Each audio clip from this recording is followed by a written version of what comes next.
Thanks for joining us on today's virtual tour. The story of Palestinian refugees and their right of return has been told in much of the world's media. But did you know there's another seldom told story?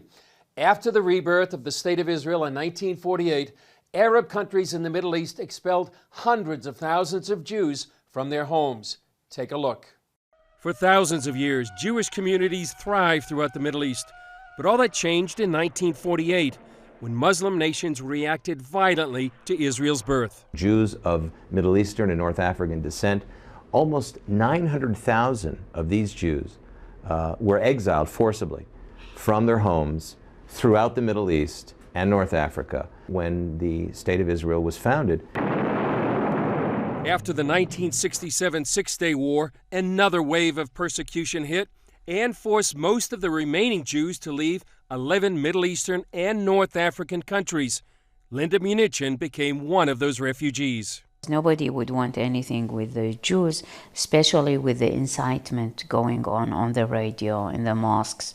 So we were labeled like the fifth column.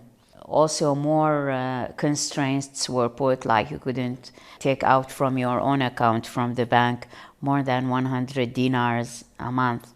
In 1970, Munichen and her brother left Baghdad for Israel, keeping their flight secret from their father, a prominent lawyer. We didn't even kiss goodbye because I thought we'll meet one day. Anyway, I had to run away through Iran. They escaped into the unknown. I was disguised like an Arab woman, I looked, and my brother bought a very old coat. It was very cold winter. And to our big luck, everything went smoothly because at the time Jews were not allowed to be away from home more than 80 or 100 kilometers. Examples like this happen all across the Middle East. Expulsions, seizure of property, and murder of the Jews. In the aftermath of the Six-Day War in 1967, the mob in Libya, especially in Tripoli and Benghazi, took to the streets and started burning the homes of Jewish people and ransacking our warehouses. And my father's warehouse was burned. And then they came along and started pouring gasoline around my house. And a Muslim neighbor came down from the building and convinced the mob that the Jewish family wasn't living there anymore.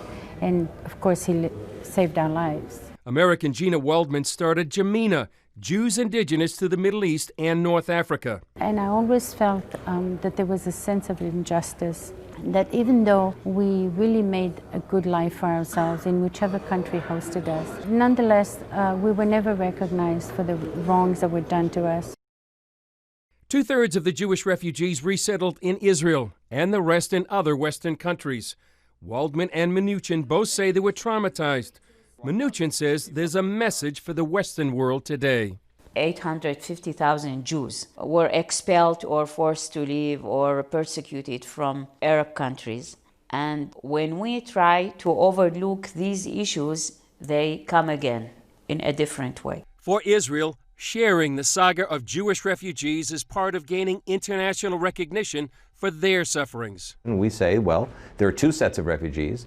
There are Jewish refugees and there are Arab refugees, and both sides should be compensated together. Chris Mitchell, CBN News, Jerusalem. Join us tomorrow for a seldom told story of how Christian Zionists played a crucial role in the founding of the modern State of Israel. We'll see you then.